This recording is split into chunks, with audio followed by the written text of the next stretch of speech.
a caatinga aqui porque ela vive numa condição natural, numa condição geográfica, numa condição climática que é o semiárido. É disso que a gente vai se ater, falar do semiárido. E dentre das coisas que eu tenho aprendido e tenho vivido, uma das coisas que mais me enche de vontade de aprender, apesar de ter nascido, criado e vivido todo o meu tempo no semiárido, é se conhecer da semiariadez. Já está nascendo um novo, nos estudiosos aí do semiárido, já está nascendo um novo termo de nordestino sertanejo para o semiariadista, ou semiariadez, coisa assim. Mas a tendência é que a gente ganhe essa identidade do semiárido, porque, de fato, é uma região diferente, como nós vamos ver agora. Bem, como me apresentaram, meu nome é José Guimarães Sobrinho, sou irmão aqui das professoras Dalvinha, Lucineia, Guimar, primo da Vanúzia, tenho um pedacinho aqui da Abóbora também, né, minha família de origem daqui, que sou ali das Flores, e as Flores já pertenceu à Abóbora antes do Pilar existir. Eu sempre digo, inclusive meu registro de nascimento, para quem não sabe, está registrado como nasci em Abóbora. Apesar de eu ter nascido nas Flores, mas estou registrado como filho de Abóbora, então sou filho naturalizado da Abóbora. Eu sou graduado em Administração de Empresas. Tenho especialização em Administração Rural. Também tenho uma especialização em Saúde, Segurança e Meio Ambiente. Sou funcionário da Caraíba. Coordeno a área de relacionamento com as comunidades. Estou há 16 anos trabalhando. Mas ao invés daquele tema semiárido, a gente colocasse ali nosso espaço, nosso lugar. Porque é no semiárido que nós vivemos.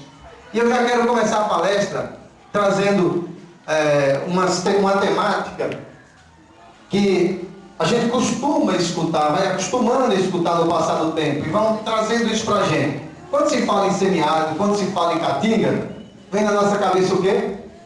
A zona rural, a fazenda. Mas não é. O semiárido e a caatinga está em toda a região que está o semiárido. As cidades estão dentro do semiárido. As cidades também estão dentro do ambiente de caatinga. Juazeiro é uma cidade, né, a sede daqui do município. Mas Juazeiro também está no semiárido. Juazeiro também está na caatinga. Não só a Abóbora, que é zona rural de Juazeiro. Não só o Arapuá, não só a Cacimba, não só o açude. A caatinga está dentro da nossa vivência diária. E nós vivemos já nessa região há algum tempo. Contudo, nosso bioma caatinga e nosso clima semiárido, o nosso sistema é o menos conhecido de todos, é o menos estudado, é o que tem muito mais a se conhecer. É por isso que a gente agora começa a ganhar destaque. O semiárido hoje ele começa a ganhar um foco diferente. Nas escolas, quando eu estudei, apesar de ter estudado na escola do semiárido, não discuti o semiárido. Vocês hoje aqui estão tendo a oportunidade de discutir o semiárido, de discutir a caatinga. Por quê? Exatamente porque essa percepção de que a gente tem que discutir o ambiente que nós vivemos. Nós temos que aprender a conviver com este ambiente. Pois bem, o homem teve origem na Etiópia. Isso que a ciência nos diz. É o que a gente tem como ciência, apesar de que tem outras configurações aí dadas por crenças, por Bíblia, por religião. Mas o homem, a ciência coloca que o homem teve início na Etiópia. Esses são os registros. Há 195 mil anos atrás. E há 8 mil anos atrás, houve uma mudança climática no mundo, que essa mudança afetou nossa região. E por isso nós passamos a ter esse clima quente, com chuvas irregulares, com quantidades de chuva menores do que outras regiões do Brasil e do mundo. Então, a partir desses 8 mil anos atrás, é que se criou essa condição de região semiárida. Só que não só é uma região difícil, todo mundo sabe, é uma região com dificuldade de produção, de baixa produção, os solos são pobres, nossos solos não são solos ricos, nós somos pobres em matéria orgânica, nós somos um solo pedregoso, então nós temos dificuldade de produção e em função das chuvas também, a dificuldade das chuvas. Mas nós não somos a única região do mundo que tem dificuldade. Nós não somos. Temos outras regiões do mundo que também tem dificuldades de produção como a nossa, por exemplo, e necessidade de adaptação. O Polo Norte. Ou vocês pensam que é fácil viver aquele gelo o ano todo? Dá milho, dá feijão, dá capim no Polo Norte, naquele gelo todo que a gente vê na televisão, dos esquimós? Não dá. O que aconteceu com os esquimós? Eles aprenderam a viver naquele ambiente. Só que os esquimós estão lá há milhares de anos. Então eles desenvolveram esse conhecimento de viver lá no Polo Norte. E o deserto? O deserto é outro lugar de difícil vivência. E, com certeza, muito mais difícil que o nosso. Vixe, que pifou. Mais difícil do que o nosso. Porque o deserto aí não chove mesmo, e quando chove é quase nada. Só que o deserto, os caras estão lá há milhares de anos também. Então eles desenvolveram meios para viver no deserto. E nós aqui do semiárido, nós estamos muito tempo aqui? Não. Nossa ocupação data-se de aproximadamente 350 anos. É mais ou menos a ocupação do semiárido, Brasil, pouco mais de 500 anos, e nossa ocupação maior, mais forte, mais firme aqui, 350 anos, que ela se deu a partir dos meados do século 17, né, de 1640 por aí, quando se chegou aqui na região do semiárido a criação de gado. Foi quando os portugueses, com dificuldade lá no litoral, na plantação de cana-de-açúcar, já a concorrência do gado com cana-de-açúcar, começaram a buscar outros espaços para a criação de gado. E naquela época aconteceu um período mais frio no mundo todo, que é uma era que ficou conhecida como o pequeno período glacial. Diminuiu mais ou menos entre 3 e 4 graus no mundo em um período, e a Caatinga naquele tempo chovia mais, diminuiu as temperaturas, chovia mais, chovia um tempo maior, e a Caatinga era maior, a Caatinga tinha mais forragem, tinha mais folha, tinha mais comida. Por isso que naquele tempo, criar gado aqui era uma coisa que conseguia dar certo. E por uns 2 ou 3 séculos, 3 séculos mais ou menos, ficou se criando gado, e agora a gente já vê uma outra realidade, que antigamente quem criava gado no semiárido era rico, e hoje quem tem gado no semiárido está com a mão na cabeça sem saber o que é que faz, né? Então, gente, o semiárido tem essa característica, e é um lugar que tem possibilidade de chuva em aproximadamente 4 meses, no máximo 5, geralmente 4 meses. Dezembro a março, ou janeiro a abril. Geralmente é esse período que tem as possibilidades de chuva. O que nós temos, com certeza, que nós temos 8 meses de estiagem, certeza. E é isso que a gente tem que aprender a conviver e viver em um ambiente dessa forma. E esse é o grande desafio, porque nós estamos ainda aprendendo, apesar desses 350 anos, nós estamos agora aprendendo a conviver com esse sistema. Pode passar. Então, a Caatinga, na verdade, reforçando o que a professora Rita já leu, é um bioma típico do clima semiárido do sertão nordestino. Ela se estende pelos estados do Ceará, da Bahia, da Paraíba, Pernambuco, do Piauí, do Rio Grande do Alagoas, do Sergipe, além de pequenas porções em Minas Gerais e no Maranhão. Ela representa 53% da região Nordeste. Portanto, quando colocam assim, a gente escuta muito isso. Semiárido, o Nordeste é como se o Nordeste todo fosse seco como semiárido. Não, é verdade. Tem outros tipos de clima no Nordeste. Então, o Nordeste é uma coisa, o semiárido é outra. O semiárido está dentro do Nordeste. Mas o Nordeste como um todo não é igual ao semiárido. Então, é a primeira coisa que a gente tem que separar. Se é nordestino, sou nordestino, mas eu sou do semiárido. Porque eu posso ser nordestino e ser do litoral. Eu posso ser nordestino e ser da zona da mata. Então, uma coisa é o semiárido, outra coisa é o Nordeste como um todo. É isso que a gente já tem que aprender a separar, porque quando se falava em seca, dizia, era no Nordeste, não é assim? No sul do Brasil, no Sudeste, lá no Nordeste. Mas era o Nordeste, mas em uma região do Nordeste, que é a nossa região do semiárido. Ele ocupa 45% do estado da Bahia. Vamos ver aqui no mapa, ó. Esse amarelo aqui é o Nordeste mais o estado de Minas Gerais e um pedaço do Espírito Santo.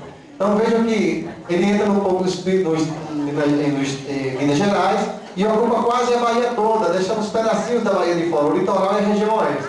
Ele ocupa 45% do estado da Bahia, e a Bahia é o estado que tem a maior quantidade de terra no clima semiárido e, consequentemente, também na vegetação caatinga. São 800 milhões de quilômetros quadrados aproximadamente.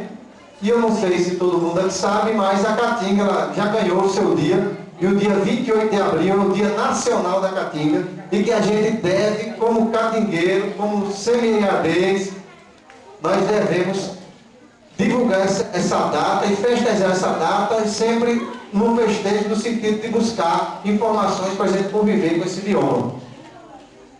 Ela também é a única no mundo, ou seja, aí é onde começa a gerar as oportunidades. E aí é onde a gente tem que valorizar o que é nosso. Só tem Caatinga aqui no Nordeste, no semiárido. E não é só no Nordeste, é do semiárido. Só tem Caatinga no semiárido.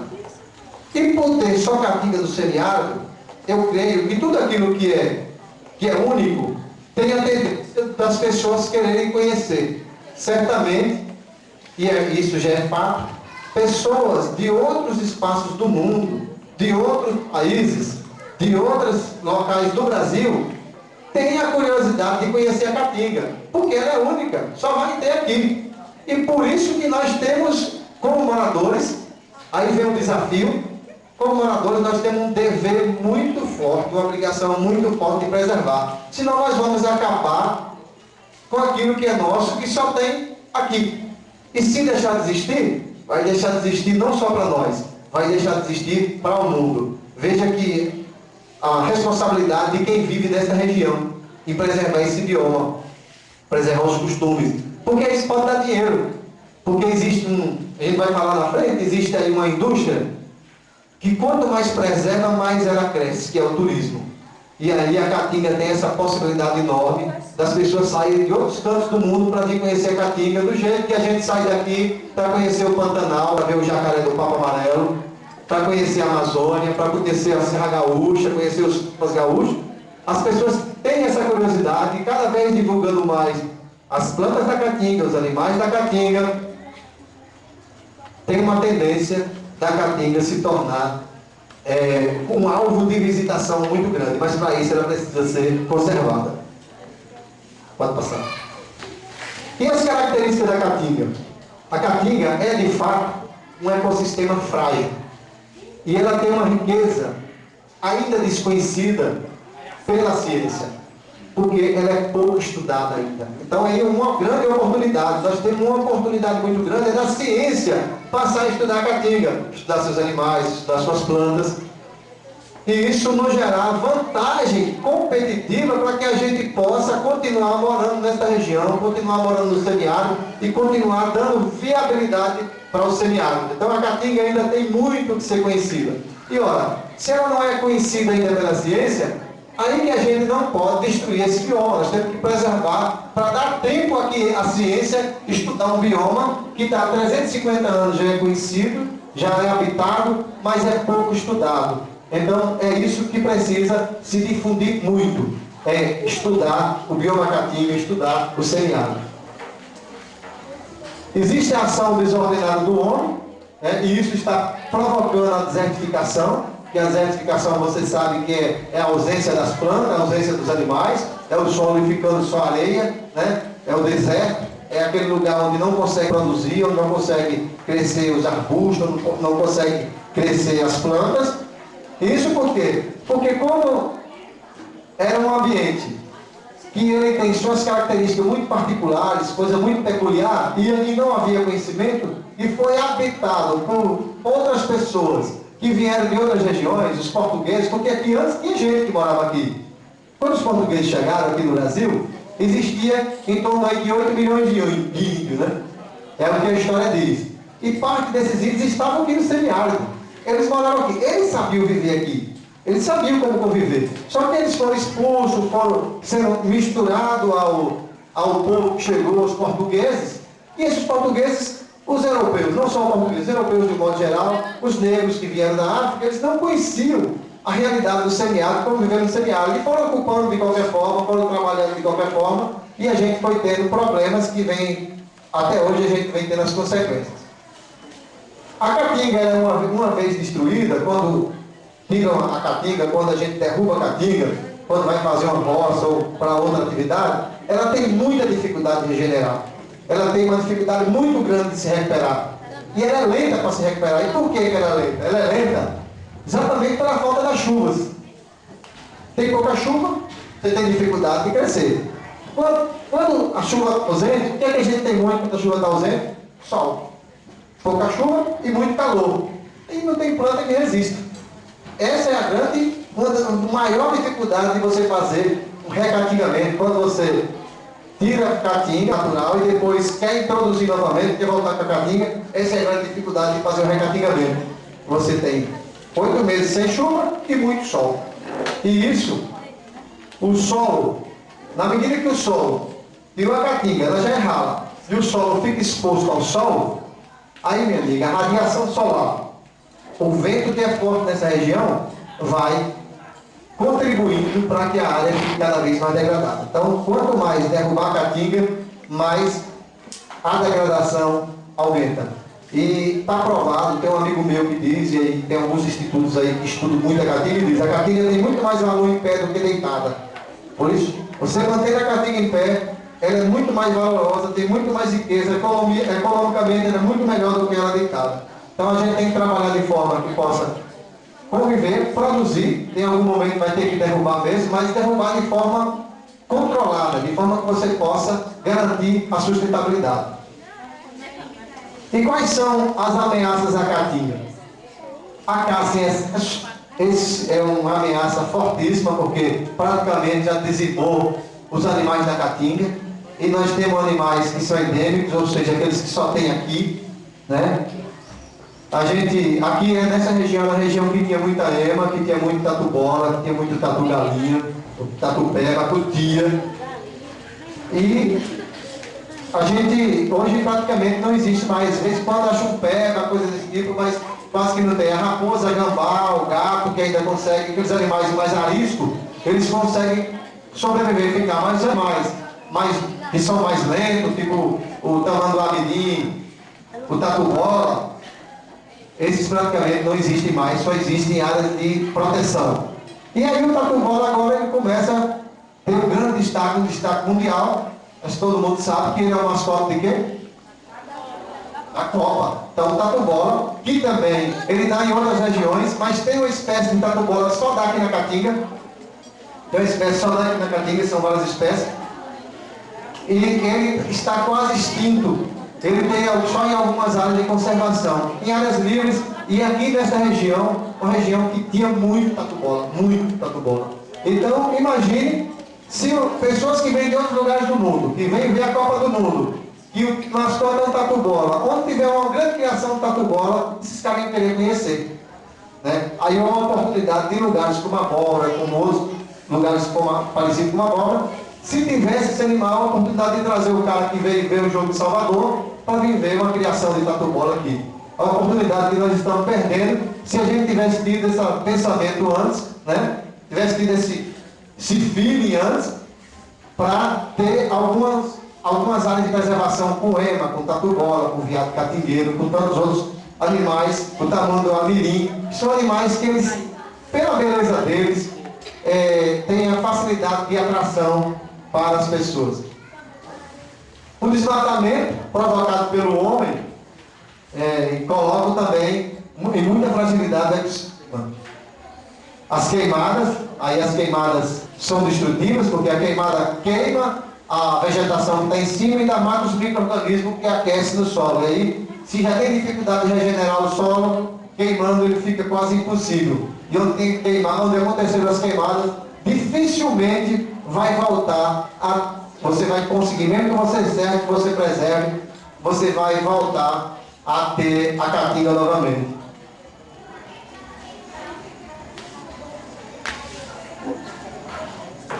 O mau uso do solo, a queimada faz parte do mau uso do solo, mas às vezes a forma de aplicação das culturas, já se tem uma discussão muito forte do milho.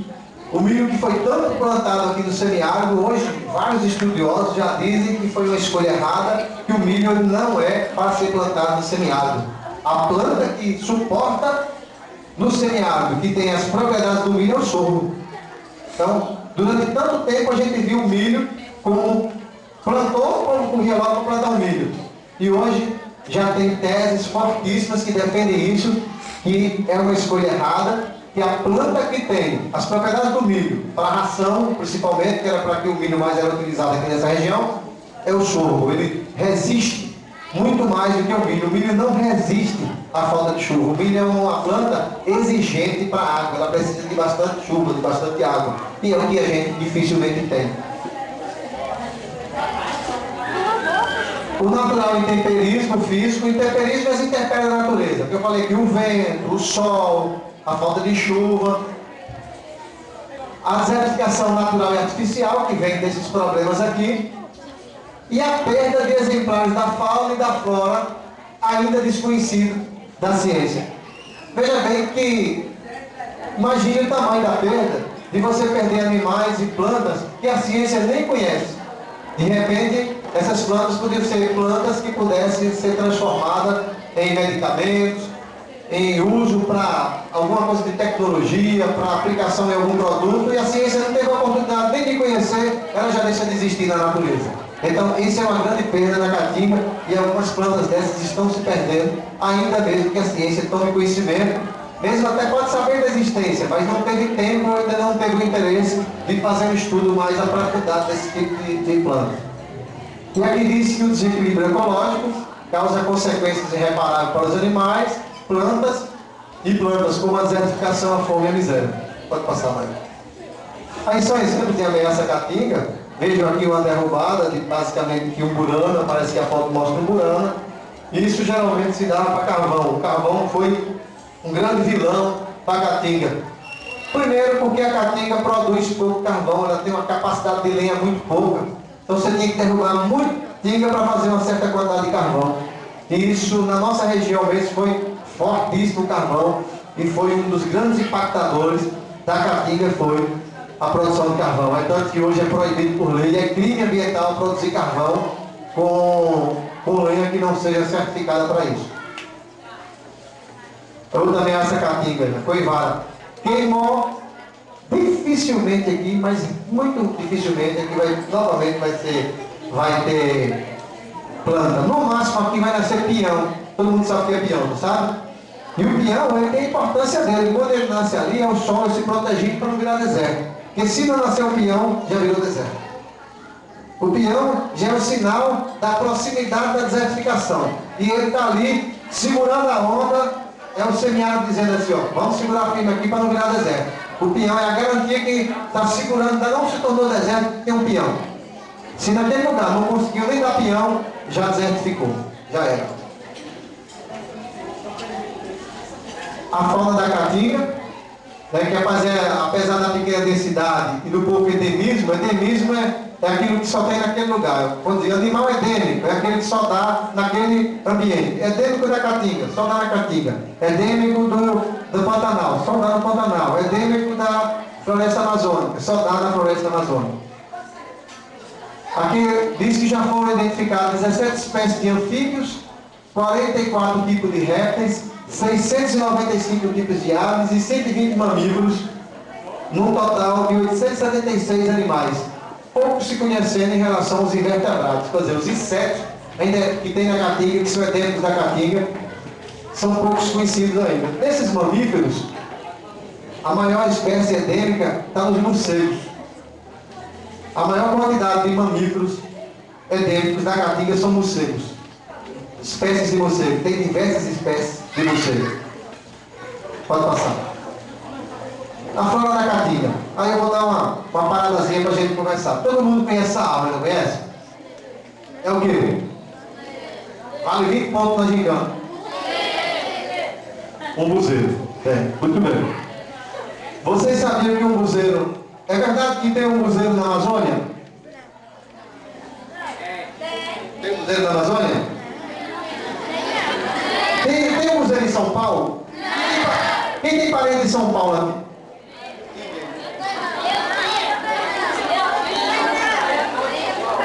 Perguntam a um parente de vocês que mora em São Paulo se ele vê algum museu lá, só se for plantado. E ele vai ter dificuldade de sobreviver lá. Ou seja, um buzeiro, que é a nossa principal planta frutífera, ela só dá na Caatinga. Ou seja, no mundo, no mundo só tem aqui. E o museu ele tem uma capacidade de produção de renda muito grande. Eu tive numa palestra semana passada em Petrolina, dada pelo pessoal do IPA na Semiárido do Show, que inclusive é uma dica para as escolas, viu, Vanúzia? Uma dica para as escolas. O Semiárido do Show acontece lá na Embrapa de Petrolina. Eu acho que acontece a cada 2 anos. Mas teve lá, eu fui lá, tinha muita escola lá, muita escola. Então, fica antenada para conseguir um ônibus para levar esses alunos para lá, porque tem muita coisa para mostrar da convivência com o semiárido. O tema é esse, é conviver. O semiárido a gente tem que aprender a conviver com esse tipo de sistema. E o museu, o que o palestrante dizia é o seguinte: hoje tem um trabalho muito forte com o MBU lá no Auá, através da Copercur, que é uma cooperativa, com o apoio do IPA, que é uma ONG que tem sede em Juazeiro, mas atua regionalmente. E eles têm estudo que eles já conseguiram, em um único pé de museu, fazer, por safra, ter uma receita de aproximadamente R$1.000 por pé de museu, através do beneficiamento do MBU, produzindo geleia, produzindo a polpa, produzindo o doce, produzindo alguns produtos derivados do MBU, mas aí é com beneficiamento. Um buzeiro que ele, se fosse escolher normalmente, ia por aí R$40, R$50 vendendo saco in natura, né? Eles estão conseguindo produzir por um buzeiro R$1.000. Ou seja, existe alternativa de renda no próprio extrativismo do semiárido. Basta aplicar a técnica, basta aplicar o conhecimento. E o buzeiro, ele tem uma característica, por exemplo, não choveu ainda, nós estamos em novembro, não choveu ainda. Mas se você vai no mar, você não precisa ir no mar. Quando tiver um buzeiro aqui mais próximo, você vai ver que tem flores, ele está florando e vegetando, botando folhas, não é isso? Preparando para colocar um umbu. Por que acontece isso? Porque ele armazena água. Aqui, ó. Essas raízes aqui que a gente chama de batata, né? Popularmente chamado de batata de buzeiro. Essas batatas aqui é um buzeiro que foi feito um corte e mostrado aqui as batatas. Eles têm capacidade de armazenar até 2.500 litros de água nessas batatas. Veja a capacidade que eles têm de armazenar água para poder permanecer vivo, para não precisar de chuva, porque o fruto dele venha. Agora, claro, se vier chuva, ele vai produzir muito mais. Se não vier chuva, ele, sabido que ele só vai produzir uma certa quantidade que tem para não gastar a água que ele tem lá armazenada, né? Ele não é como a gente, ser humano, que não pensa muito na água, gasta todo de vez. O buzeiro, ele vai saber dosar. Aí, nesse ponto, ele tem mais inteligência do que o ser humano, às vezes, viu? Então, só um pouquinho, volta mais. Então, o buzeiro, ele tem essa importância para a renda e uma importância para a fauna, porque a abelha vai lá, suga o sumo do umbu, os pássaros vão lá, os animais vão lá, comem o umbu, os pássaros vão lá, comem também esse umbu, e além de ele produzir uma sombra fantástica. Pode passar. Aqui são algumas demonstrações de cactos, né, da cactácea, e uma curiosidade da coroa de frade. Vocês todos conhecem isso aí? A frade? Todo mundo conhece. Então, todo mundo é caquingueiro mesmo. Ela só tem aproximadamente 20 centímetros. Mas sabe como é que ela consegue ficar verdinha o ano todo? E botando aqueles frutinhos que ela nasce aqui em cima, que até é gostosinho para comer? Né? É que ela, apesar de ter 20 centímetros, as raízes delas, elas são superficiais. Elas não descem, não aprofundam. Fica praticamente em cima do solo. Só são cobertas pelo solo. E elas ocupam uma área de 2 metros quadrados. Cada frade dessa, a raiz dela ocupa 2 metros quadrados. Aí o que acontece? Qualquer chuvinha que der, como ela está superficial, ela capa a água. Até os orvalhos que caem na madrugada ou na noite, ela vai lá e capta na sua raiz. Por isso que os cactos, e assim uma característica dos cactos. A frade tem essa característica, mas o xique-xique também tem. A própria palma, que não é daqui, não sei se vocês sabem, mas a palma não é nativa da Caatinga, mas é adaptada e uma excelente adaptação aqui da Caatinga. A palma também, as raízes são superficiais e elas se espalham por uma área grande exatamente para ir buscar qualquer tipo de umidade. Pode passar. Mais uma cactácea, que é o facheiro. Né? No passado, era muito utilizado aqui na região para a produção de caio e ripa. Não tinha esses aqui que a gente chama de serraria, né? Que vem de outras regiões do Brasil. Não tinha, então, as casas mais antigas, é comum a gente encontrar os caibros de facheiro e as ripas de facheiro. Muito comum. Era utilizado no tronco dele. Pode passar. A macambira. Espinhenta, a macambira é uma bromélia. É uma espécie de bromélia. Então, e dá uma flor muito bonita, né? E ela também tem uma importância grande na Caatinga, porque a macambira, ela é um preservador, é lá onde se esconde os animais, é lá uma espécie que é mais palatável, aquela espécie que tem mais sabor, principalmente o bode que gosta de comer o gado, se esconde lá e o animal não alcança. Então, para você achar um pé de museiro pequeno na Caatinga hoje, só se estiver dentro de uma moita de macambira, né? Porque tiver fora, os animais já comeram. Então a macambira tem essa importância. Mas mesmo assim, o sertanejo, o homem do semiárido, ele costuma queimar muito a macambira. E queima sem critério nenhum. Nessa seca, por exemplo, está usando muito para dar comida do gado, pode-se usar. Mas desde que usasse com critério. Que é esse critério? Não chegar e arrancar toda aquela macambira. Arranca uma parte e vai deixando aquelas moitas, aquelas pequenas moitas, para que ela pudesse se regenerar.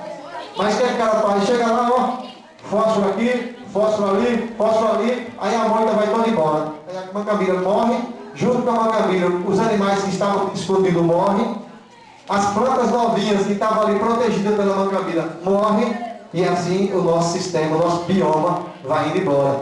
A nossa vegetação caatinga vai indo aos poucos embora. Então é disso que a gente tem que ter consciência. É o manejo. Não é que é proibido usar caatinga, não é que não pode desmatar a caatinga. Você tem que saber manejar.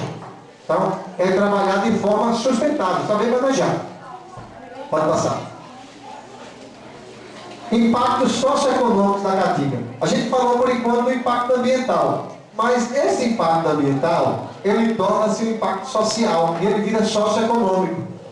Depois ele mexe na nossa própria economia. Ora, se eu queimei a macambira, eu encontrar um novo jeito de viver aqui e fazer, produzir, para poder garantir que as famílias permaneçam no semiárido. Afinal de contas, é uma região muito populosa. Nós temos uma população grande ainda no semiárido e a gente precisa encontrar formas de continuar vivendo aqui. Junto com isso vem a fome, vem a miséria, vem o êxodo rural. Sabe o que é o êxodo rural, né? O êxodo rural é você deixar a zona rural e ir para a zona urbana. E muitas vezes as pessoas não estão adaptadas à vida da zona urbana. Ela vive, ela teve todo o seu conhecimento, sua vivência na zona rural. E ela vai para a zona urbana, ela não se adapta. Sofre muito, adoece, ou muitas vezes muda, chega lá na zona urbana, não tem qualificação, e aí não consegue garantir um emprego, aí é facilmente atraído pelo crime, pela droga, pelo crime organizado. E é muito isso que a gente tem visto acontecer com as pessoas das nossas comunidades que têm partido daqui da zona rural para ir lá para a zona urbana sem um preparo, sem um suporte, sem um treinamento adequado, sem estar preparado para a vida urbana. E tem mais. E aí vem as migrações internas também, saindo daqui para outra região, e às vezes, mesmo sempre dentro do semiárido, mas são regiões diferentes, e a pessoa acaba tendo dificuldade em permanecer e manter-se economicamente sobrevivendo. Pode passar. Novas soluções para o semiárido. Eu acho que a primeira coisa é começar por isso aqui que está acontecendo. A escola tem que abrir o debate sobre o semiárido. A escola tem que contextualizar o seu dia a dia. A educação, ela precisa ser contextualizada. Qual é aquela imagem que tinha nos livros de geografia, estudos sociais do passado, quando mostrava o Nordeste? Nordeste mostrava uma figura do semiárido, na verdade, que era um retirante, um cachorro, uma mulher, 2 ou 3 meninos, um saco de roupa pendurado aqui, era o retirante. Essa era a imagem. Então, quem via aquela imagem, estava na escola e via, nesse lugar eu não fico. Eu não fico. Então, não mostrava as potencialidades que tem aqui, as coisas boas que tem aqui. Porque além da questão natural, nós temos nossos costumes e nossa cultura, que inclusive é uma cultura fortíssima, e eu até digo que a cultura mais bonita do Brasil está no semiárido. Então, a cultura do forró, é a cultura da alegria, a cultura da música, da sanfona. Então, é a cultura de várias, da religião fortíssima, da nossa religião muito forte. E eu entendo, e já defendido por muitos estudiosos, que a educação tem que ser contextualizada. Não adianta botar no menino para ensinar matemática. 2 maçãs com 2 peras. O menino não conhece a maçã, não conhece a pera. Pode até conhecer a fruta, mas não conhece o pé. Tem que botar 2 umbu com 2 cabritos. Isso ele conhece. Aí facilita o menino aprender. Então, isso é contextualizar, trazer para o contexto. E aí começa, aí professores têm que bater firme isso, porque tem que trazer a educação inclusiva no sentido de valorizar o nosso sistema, o nosso bioma, como vocês estão fazendo aqui.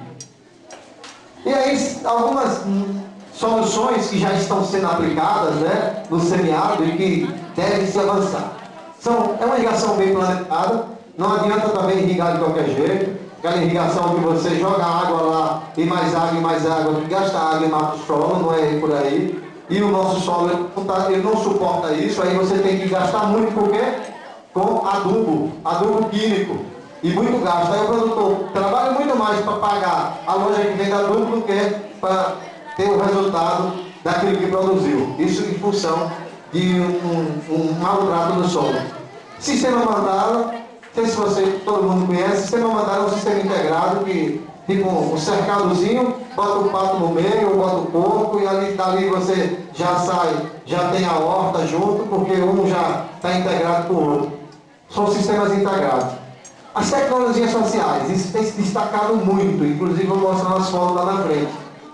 As cisternas cobertas, aí já tem difundido muito a cisterna com 2 tipos de cisterna. A cisterna da água de beber, aquela que fica na calha da casa, no pé da biqueira, e a cisterna de produção. A cisterna de beber, eles trabalham numa capacidade de mais ou menos 16 mil litros. E a cisterna de produção já é uma cisterna de 52 mil litros. E já é outro tipo de água, que é exatamente para a família poder produzir. Uma de beber para manter, né, o consumo da casa, e outra para poder produzir. A barragem subterrânea é uma tecnologia usada onde você faz um barramento em determinada área que permita fazer isso e acumula a água como se fosse uma esponja, encharcando. E a evaporação vai puxando a água, a molhação vai subindo e você consegue plantar por mais tempo. E os barreiros trincheiros, que eu também vou mostrar eles lá na frente em foto, vai ficar fácil de entender. Investimento em fruticultura, a gente já tem visto muito isso no semiárido, principalmente quando tem garantia de água, no Parque de São Francisco, por exemplo. Lá, apesar de ser irrigação, mas é no semiárido, né? Fica parecendo que não é semiárido. A gente, quando fala em semiárido, só imagina a caatinga cinzenta. Mas nós temos a uva, e uma das melhores uvas do Brasil, produzida no semiárido, um dos melhores vinhos do mundo já produzido no semiárido. Isso é semiárido. Entendeu? Lá está irrigando, mas é semiárido. Caprino-vinocultura, em termos de pecuária, nós temos muita dificuldade em pecuária, semiárido, mas em termos de pecuária é o que nós temos condição de fazer. Não é mais lugar de criar gado. Aqui não tem mais condição de criar gado. Aqui só deu para criar gado naquela era que eu falei lá atrás, na pequena era glacial, quando nós tivemos um período que o tempo foi mais frio e choveu mais. É tanto que eu escutava meu pai e meus tios dizerem que as pessoas diziam, um parente nosso, João Bonfim, que morava aqui perto, disse que ele dizia, vai chegar um momento que o menino vai andar no mato e vai ver um osso e vai perguntar, pai, de que é esse osso? Aí o pai vai dizer, isso aí era de um bicho chamado gado. Quer dizer, ele dizia isso lá em 1930, 1940, mas por quê? Porque lá atrás ele já percebia que estava chegando esse momento que não ia ter mais gado aqui. Porque lá em 1930, 1940, quem viveu na época já sabia das histórias que em 1800 tinha muito mais gado aqui. 1700, 1800. O tempo foi, a caatinga foi sendo impactada, a chuva foi diminuindo e o gado foi certamente sem condição de sobreviver nessa região. Então aqui, em termos de pecuária, é a caprino-vinocultura. A prova é 3 anos de seca. Choveu em março de 2011. O bode e a ovelha está gordo e o gado está morrendo. Essa é a grande prova, aí não tem mais o que provar, né? Ontem, por exemplo, eu estive lá de Judas Esfomeado, estava lá uma turma de vaqueiros esperando o gado, dando comida, o gado queimando palmatória, chique-chique e banho da carupa da gado. E os bodes andando por lá tudo gordo. Falei, rapaz, você não acha que está invertido esse negócio? Vocês estão se acabando para segurar o gado e o bode está aí. Então, basta as pessoas perceberem que os sinais que a seca, as lições que a seca tem dado. A apicultura é uma alternativa. Por quê? Mas não é a apicultura convencional, é uma apicultura adaptada. Adaptada não, das abelhas nativas. São as abelhas sem ferrão, a mandaçaia, o munduri, o jetaí. São abelhas que são nativas da caatinga e que têm uma qualidade de mel fantástica e um preço lá em cima. Um litro de mel de mandaçaia deve ser 4, 5 vezes mais caro do que um litro de mel da abelha italiana, né? Então, por quê? Porque ela produz menos, é mais caprichosa na produção do mel, mas é uma outra alternativa de renda. E aqui embaixo, deixado aqui embaixo por último, deixei isso aqui como já para poder dar um destaque, o turismo. Eu entendo que a principal atividade econômica do semiárido vai ser o turismo e tem que ser o turismo. Nós temos que trabalhar nisso. Nós temos que fazer o povo conhecer as coisas que existem no semiárido. Nós precisamos contar, trazer as pessoas de fora para contar as histórias que aconteceram 200, 300 anos atrás, quando outras regiões do Brasil não existiam ainda. O sul do Brasil, a região norte do Paraná, ela está habitada há menos de 100 anos. Nós estamos aqui há 350 anos. A abóbora tem um fato histórico. O Lampião passou aqui, foi com a polícia. Meu amigo, tem que ser valorizado. Muita gente quer ver apenas o marco que foi colocado aqui em função do confronto com a polícia. E tantas outras coisas que tem na nossa região que a gente tem que valorizar e fazer com que as pessoas sintam-se atraídas para conhecer isso. E o turismo natural, o turismo cultural, o turismo esportivo, é disso que a gente tem que trabalhar. Eu acredito que o turismo é a grande saída para o semiárido. Eu entendo assim, imagine você ter uma grande área preservada, com muito animal nativo, o quanto não vai ser interessante para que pessoas de outros lugares possam vir conhecer uma área preservada, como já acontece hoje, lá em São Raimundo Nonato, no Piauí, né, que tem as pinturas rupestres, mas é um parque preservado e ali atrai turistas de todas as partes do mundo. Então, são essas coisas que a gente tem que pensar. Aqui são imagens, porque eu falei há pouco, das cisternas das cisternas cobertas, né? Aqui são as cisternas de produção, a de calçadão e a cisterna de enxurrada. A de calçadão, porque o que eles fizeram? Desenvolveram a tecnologia que eles cavam um buraco em forma de círculo, né? Constrói a cisterna, faz uma cobertura também de concreto, tudo em concreto armado, com cimento, areia e vergalhão, ou tela. E ali eles fazem um calçamento, não um calçamento de rua, igual uma rua, um calçadão, com pedra de calçamento. E fazem numa área e um tamanho que é suficiente para quando cair uma certa quantidade de chuva, 300, 400 milímetros de um período, encher essa cisterna, que ela tem uma capacidade de 52 mil litros. Para que isso? Para a família produzir. Aí tem uma pequena horta, aí você pode fazer uma pequena irrigação para algumas coisas que exigem menos água, como palma, por exemplo, mas principalmente eles estão trabalhando com hortaliças. Porque a horta não consome muita água. Pelo menos para o consumo da família, já garante a comida para o pessoal. Beterraba, o coentro, a salsinha, o alface, e o tomate para o consumo próprio da família, não dá para vender, mas pelo menos para o consumo da família, já tem o alimento. Essa outra aqui é a mesma tecnologia, a única diferença é que ao invés de fazer o calçadão, eles fazem um local que já tem uma enxurrada. Onde tem uma baixinha, onde lugar que já tem aquela enxurrada, eles aproveitam aquele encaminhamento da água e aquela água é canalizada para dentro da cisterna. E para que ela não encha de terra, eles fazem essa caixa que chama caixa de areia. É o que antigamente faziam os caldeirões. O pessoal que tinha os tanques antigamente, o que eles faziam? Tinha um tanque para os barreiros, para ajudar a água, mas antes do barreiro eles faziam um outro buraco, e aquela terra que vinha, entrava no buraco e passava só água. Então, eles estão pegando apenas os ensinamentos que já existiam, os conhecimentos que já existiam, e aplicando uma nova tecnologia. Ali eles fazem uma caixinha de mais ou menos 1 metro de profundidade, a água vem e mais ou menos 80 centímetros de altura eles botam os tubos, aí a areia cai, toda aquela areia da enxurrada cai, e a água que vem por cima passa no cano e enche a cisterna. E ali tem 52 mil litros que dá para passar de um ano para outro. E aqui é o barreiro trincheira. O barreiro trincheira é um corte que eles fazem para fundo. Qual é o nosso costume aqui no semiárido? Era um tanque ser tipo um prato, não é isso? No formato de um prato.